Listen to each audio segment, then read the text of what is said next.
महाराज जी, आलस और मोबाइल के अधिक प्रयोग पर जीत कैसे पाया जाए?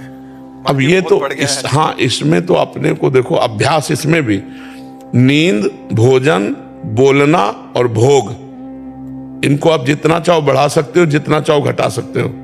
भोजन को थोड़ा थोड़ा कम करते जाओ तो जो आदमी 35 रोटी खा सकता था वो 1.5 रोटी पे जीवन व्यतीत कर रहा है और स्वस्थ है। 35 जब साधना में तो 1.5 रोटी पे अब जीवित है और 35 रोटी पाने वाला। भोजन कम किया गया। जो 7 घंटे 8 घंटे सो सकता है और 3 घंटे में अपने आप को 24 घंटे में 3 घंटे सोकर पूरा काम चला लेता है। बोलने का अभ्यास बहुत होता है, मौन रखना बहुत कठिन होता है। कम बोलो, कम सो, कम खाओ और भजन करो तो आलस्य खत्म हो जाएगा। और जब भजन में रुचि होगी तो मोबाइल में क्या देखे, सब झूठी बातें हैं। कोई सीरियल है, कोई सिनेमा है, कोई नोटंगी, सब झूठी बातें। क्या देखना है उसमें? केवल समय नष्ट करना। और इतना सामग्री मोबाइल में है कि अगर 24 घंटा लगे रहो तो लगे रहो। फेसबुक है और कौन, हाँ इंस्टाग्राम, जो क्या, हाँ ये सब इसी में लगे रहो, इसी में। पहले मैं चलाता फोन बहुत, बाद में मैंने आपका चैनल सब्सक्राइब किया। जब भी बोलता हूँ चैनल हो तो पूरे फोन में सिर्फ आप ही आते थे 24 घंटे। हाँ, अगर सत्संग सुनोगे तो बुद्धि शुद्ध रहेगी। उससे मुझे 6 महीने में इतना फर्क पड़ा कि मतलब कि पहले सिर्फ मैं नेगेटिव पूरा वैसा था। कश्मीर मेरी पोस्टिंग है बैंक में जी, वहाँ रहना मतलब कि अकेले कश्मीर में वैसा माहौल भी नहीं है वहाँ, मतलब कि रहना वैसे। अब सिर्फ राधा नाम सुबह सुबह लो, उसके आपने कहा चतुरार्थी जी पढ़ो, वो पढ़ो, फिर सब करो। मतलब कि अपने बुक बोलती साधक संजीवनी, वो पढ़ो। उससे मतलब कि इतना थोड़ा पॉजिटिव होता है फिर कि बस जो है बस यही है। बहुत सुंदर, बहुत सुंदर, बहुत सुंदर। महाराज श्री, ऐसा होता है कि जैसे आपका रील देखते कोई, ठीक है, तो फिर एकदम उत्साह होता है कि अब इस सुबह 4 बजे उठेंगे। 4 बजे का अलार्म भी लगा दूंगा मैं, और इतना घंटा मतलब माला करना है, मोबाइल सिर्फ आधा घंटा यूज करना है, वरना स्विच ऑफ करके रख दूंगा। और 4 बजे का अलार्म 5 बजे, 6 बजे, 7 बजे। हमने जीवन में कभी अलार्म नहीं लगाया। 1 बजे जगते, मतलब 1 बजे जगते नहीं, 1 बजे तुम शौचालय में जाते, कहो 11 बजे जग जाए, कहो 12 बजे जग जाए, कहो 11:30 बजे जग जाए। कैसे उठा जाता है? ऐसे थोड़ी उठा जाता है कि रजाई से झांक लिया, घड़ी देख लिया। पहला काम रजाई फेंको, पहला काम रजाई को फेंको और उठ के बैठ जाओ। और अगर झपकी आने लगे तो उतर के खड़े हो जाओ, टहलो, पानी पियो, शौच स्नान करो, फिर अपने साधन में लग जाओ। अलार्म थोड़ी उठाता है। अब और हम कह रहे हैं कि आप संकल्प करके लेटो कि मैं 3:30 बजे उठूं, तो आप देखोगे आपकी आंख खुलेगी और घड़ी में देखोगे 3:30 बजे। वो परमात्मा आपके संकल्प की पूर्ति करे। कभी घड़ी और अलार्म ये सब करो, अपने समय से उठ जाओ। अभ्यास से ऐसा हो जाता है। तो इसके लिए थोड़ा मेहनत करनी पड़ेगी कि अब जैसे अलार्म बजा, सुना तो तुरंत उठ जाओ, एकदम उठ जाओ, बिल्कुल आलस्य मत करो।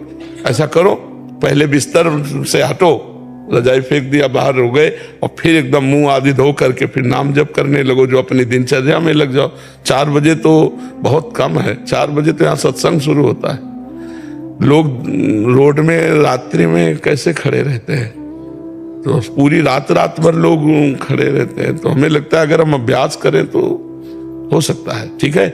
और मोबाइल का हम ये नहीं कह रहे कि आप बिल्कुल घंटा आध घंटा नियम रखें, हर समय मोबाइले में चिपना। आजकल तो ऐसे लोग कि गाड़ी भी चला रहे हैं तो मोबाइल का प्रयोग कर रहे, मरोगे और मारोगे।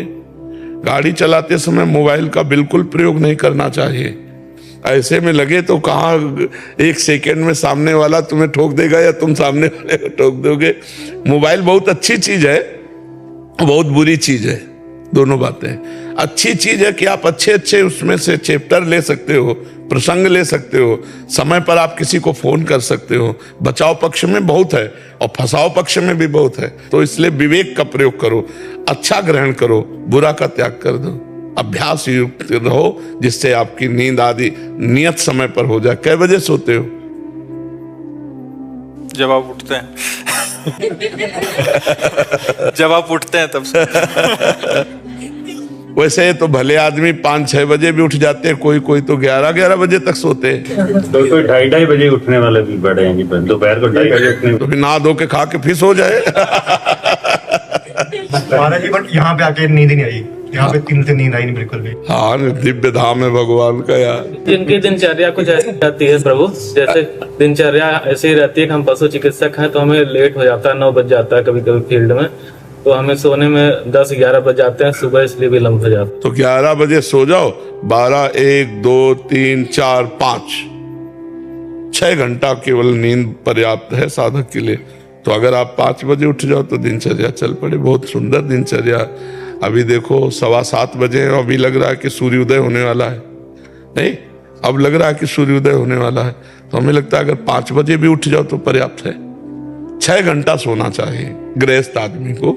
साधु महात्माओं को 3 घंटा 4 घंटा जितने में निपटा ले। फोन आने लगता है इमरजेंसी केस का, हम लोग तो ऐसे उठ जाते हैं 5 बजे। पशु परेशान जो रहते हैं उनके पास बिल्कुल बिल्कुल नाम जप करते हुए और आप पशु सेवा में जाओ, बहुत बढ़िया है। एक हमारा प्रश्न है जी, कि कभी कभी हमें कुछ ऐसे पशुओं का इलाज करना पड़ता है जिनका पशुपालक बस मांस भक्षण है और उनके लिए करते हैं, तो क्या उनकी हमें इलाज करने में कभी कभी लगता है हम अप्रत्यक्ष रूप से पाप के भागीदार तो नहीं हो रहे हैं?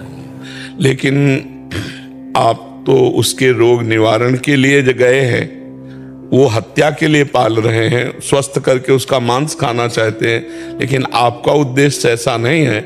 आपका उद्देश्य केवल पशु को स्वस्थ करने का है। आपको आगे की बात नहीं सोचनी है। आपके पास फोन मन में बड़ा व्यथित होते हैं कि हम इसको यहाँ बचा रहे हैं लेकिन आगे चल के इसको और दूर। हाँ, पर आगे की बात ना सोचो।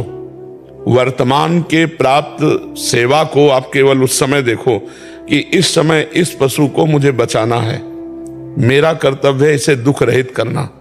आगे भगवान जाने।